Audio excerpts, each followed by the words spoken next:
Hello everyone and welcome to the dynamic study.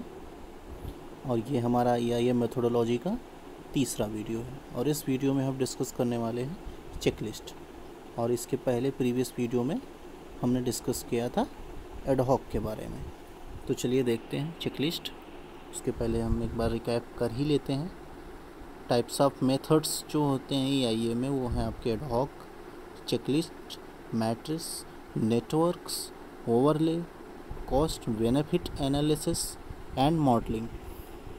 Ad hoc हम लोगों ने डिस्कस कर लिया है कि वो किस तरीके का मेथड होता है जिसमें बस पॉसिबली जितने भी इम्पैक्ट होंगे उसको सारे वो बताएगा।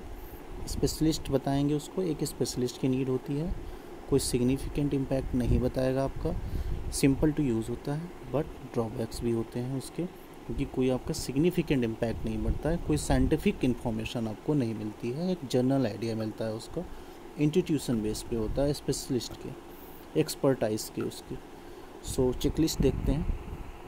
देखो चेकलिस्ट मेथड जो होता है, ये मेथड जो होता है ये एनवायरमेंटल फैक्टर्स को लिस्ट करता है। जो भी फैक्टर्स होते हैं उनकी लिस्टिंग करता है, उनकी स्ट्रक्चर करता है, उनको वेट करते हुए, यानी उनकी वेटलिंग करते हुए, उनको प्रायोरिटी देते हुए।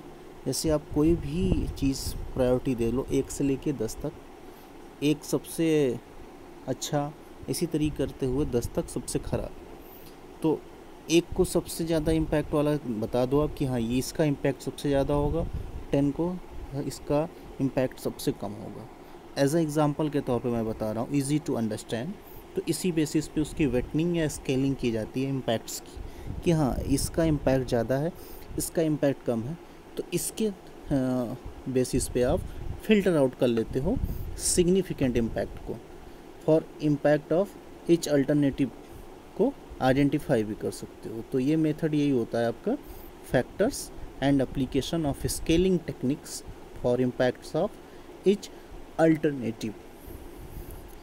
Checklist are strong indicators of impact identification.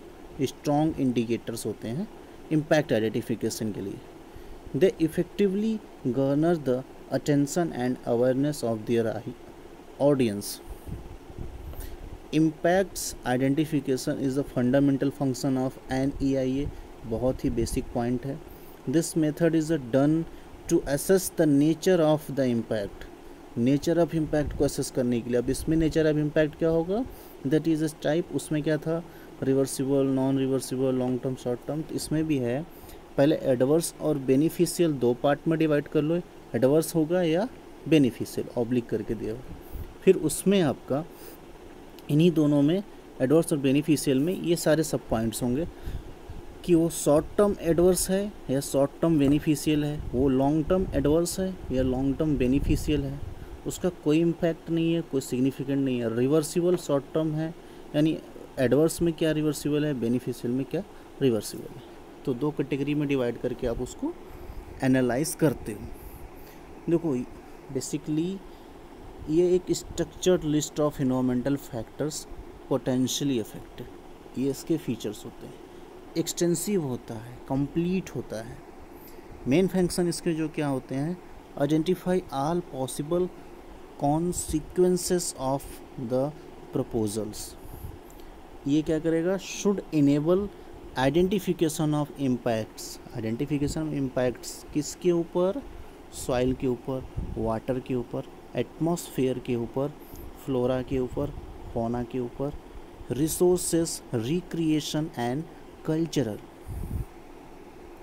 Checklist का जो टाइप्स होता है उसको आप 4 टाइप्स में डिवाइड कर सकते हो। एडहॉक 3 में था, ये 4 में है।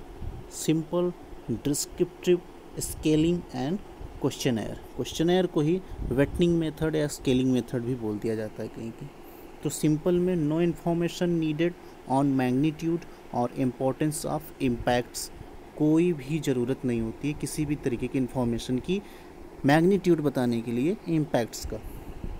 डिस्क्रिप्टिव क्या होता है, थोड़ा सा रिक्वायर इन्फॉर्मेशन, ज़्यादा नहीं, रिक्वायर इन्फॉर्मेशन ऑन मैग्नीट्यूड और importance of impacts as well as indication on prediction method and indicators. Predict करता है थोड़ा सा। स्केलिंग क्या होगा, Against each impact, a scale of 1 to 3rd is used to quantitatively estimate the impact. Completely subjective बोल दिया गया इसमें, completely सब्जेक्टिव है। ये पूरी तरीके से ऑप्शनल, मतलब आपको MCQ या शॉर्ट पॉइंट, बुलेट पॉइंट ऐसा कुछ नहीं मिलने वाला। क्वेश्चनायर होंगे 3 टाइप्स क्वेश्चन, मतलब से पूछे जाएंगे जिसको आप 3 टाइप में आंसर देना। जैसे इसका एयर पोल्यूशन पे इम्पैक्ट पड़ने वाला है, यस नो मे बी, तो एस पे क्लिक करोगे। वाटर पोल्यूशन पे इम्पैक्ट पड़ने वाला है, यस नो मे बी। हाँ, सॉइल पे इम्पैक्ट पड़ने वाला है, यस नो मे बी। इस तरीके से आपके क्वेश्चनायर बेस होंगे। इसी को कहीं कहीं वेटनिंग मेथड भी बोला जाता है, यानी वेटनिंग बेसिस पे भी बोल दिया जाता है। ये देखिए आपकी एक एग्जाम्पल के तौर पे मैंने दिखाया है। सिंपल चेकलिस्ट है ये, आप देख ही सकते हैं। ये आपके आइटम्स दिए हुए हैं इस साइड में, लेफ्ट हैंड साइड में। फिर ये नेचर ऑफ लाइकली इम्पैक्ट है आपका, क्या क्या इम्पैक्ट होगा। 2 पार्ट में डिवाइडेड है। थोड़ा इमेज ब्लर है, अच्छी क्वालिटी की इमेज नहीं मिल पाई थी। एडवर्स एंड बेनिफिशियल 2 है। फिर एडवर्स में आपका ST यानी short term, long term, reversible, irreversible, फिर लॉन्ग क्या है वो, और फिर उसके बाद लोकल, फिर उसके बाद वाइड एरिया पे है। उसी तरीके से बेनिफिशियल में भी है। तो आपका एक्वेटिक इकोसिस्टम जो पहला पॉइंट है, उसमें आप देखोगे तो लॉन्ग टर्म क्रॉस है, और फिर उसके बाद इरिवर्सिबल, ये सब इसके पॉइंट्स से हैं तो बताए गए हैं। तो आपको इसमें इसी तरीके से चेक या नॉन चेक या क्रॉस करके उसको इंडिकेट करके बताया जाता है। सिंपली चेकलिस्ट मेथड है ये, जो डेवलप फॉर द हसाई थाली नॉई रोड प्रोजेक्ट, इसके बारे में, थाने के बारे में डिस्क्रिप्शन किया गया है। तो इसी तरीके से सिंपल चेकलिस्ट मेथड जो होती है वो बनाई जाती है। वेटनिंग एंड स्केलिंग चेकलिस्ट मेथड आप देख सकते हो, इसमें भी इस तरीके से 2 alternative example to illustrate weighting and scaling techniques को बताया गया। अल्टरनेटिव 1 क्या होंगे उसके, अल्टरनेटिव 2 क्या होंगे, वेट उसको 1, 0.2, 0.8 इस तरीके से बेसिस पे दिया गया होगा। Wild life area, habitat index हैं, एम्प्लॉयमेंट इंडेक्स, इंक्रीज इंडेक्स हैं, मतलब सबसे ज़्यादा बढ़ेगा, ओके 1, हैबिटेट इंडेक्स 1 है, wild life habitat weightage index 0.2 है। इनका वो अपने बेसिस पे उसको डिफाइन कर सकते हैं कि इसका सिग्निफिकेंस क्या होगा, लीजेंड क्या है, 1 का ज़्यादा है या कम है, मतलब कौन सा हार्मफुल है कौन सा नहीं है। तो वो शायद इसमें इन्होंने 1 तक ही किया है, 0.1 से लेके 1 तक ही किया होगा, इस बेसिस पे किया होगा। कहीं कहीं 1 to 10 किया जाता है, कहीं कहीं 10 to 100 किया जाता है। सबका अलग अलग मेथड होता है। आप वेटनिंग मेथड, स्केलिंग मेथड के बेस पर उसको डिफाइन कर सकते हो। इसका एडवांटेजेस क्या है कि simple to understand and use.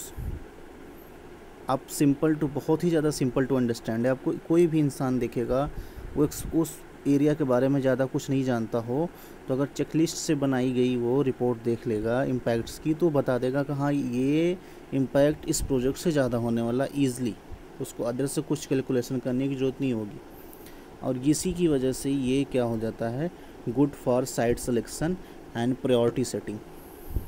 बहुत ज़्यादा ही ज़रूरी होता है अल्टरनेटिव साइट सिलेक्शन के लिए। आपको पता चल जाता है कि साइट पे इसके द्वारा कौन कौन से इम्पैक्ट होने वाले हैं, तो आप दूसरी कोई नई साइट चूज़ कर सकते हो easily.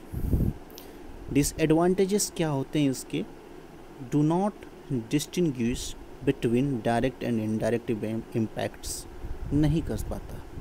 Do not link action and impact, link नहीं कर पाता कि क्या एक्शन हो रहा है, किस एक्शन के द्वारा कौन सा इम्पैक्ट हो रहा है, इसको लिंक नहीं कर सकता। Sometime it is a cumbersome task. Cumbersome task मतलब ये हो जाता है उबाऊ, बोरिंग, थकाऊ, बहुत लेंदी, बहुत बड़ा, बहुत ज़्यादा। अब कितने क्वेश्चनर बनाओगे, आप कितने लोगों से पूछोगे। अब एक सैंपल से तो कुछ होगा नहीं, बाकी लोगों से पूछना, उसकी वेटनिंग डिसाइड करना, फिर उस बेसिस पे उसको क्राइटेरियाइज करना, फिर उसमें से सिग्निफिकेंट या फिर पोटेंशियल इम्पैक्ट को आइडेंटिफाई करना, ये काफ़ी बड़े लेवल पे काम होता है। तो ये आप इस बेसिस पे नहीं कर सकते, तो बहुत उबाऊ और बहुत लेंदी वर्क हो जाता है कभी कभी टाइम पे। तो ये इसका डिसएडवांटेज है। अगले वीडियो में हम डिस्कस करेंगे हमारा जो मैट्रिक्स मेथड होगा या फिर हमारा नेटवर्क मेथड होगा। तब तक के लिए keep on watching, keep on learning. Thank you.